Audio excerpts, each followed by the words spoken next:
5 декабрь волонтерлар күні оңайынан Зей политехник колледжінің профи-стиль волонтерлар отрядын бейрем білен құтладылар. Алар район көлемде ұйыштырылған шораларда актив қатнашулары нинди еш болса да ердем қолы сузарға әзір болулары білен хөрмәткә лайық.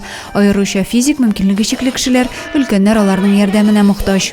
Несколько лет подряд специалисты Центра «Радость» ведут тесное взаимодействие и сотрудничество с волонтерским отрядом Заинского политехнического колледжа «Профи-стиль». Молодые люди-волонтеры являются активными участниками профилактической работы с родителями и детьми различных социальных категорий. Это дети и родители из многодетных семей, неполных, малообеспеченных, семей, воспитывающих детей-инвалидов. Еш волонтерлар исе зур җаваплылык белән һәр вакыт мохтаҗларга ярдәм итәргә әзер. Мне очень нравится заниматься волонтерством, так как мне очень нравится помогать людям. Для меня это очень душевное занятие. Социаль ярдәм күрсәтү идарәсе белгечләре егетләр кызларга рәхмәт хатлары һәм «Мин волонтер» дигән значоклар тапшырды. Адилә Бурханова, Юлия Казамарова, Зей хәбәрләре.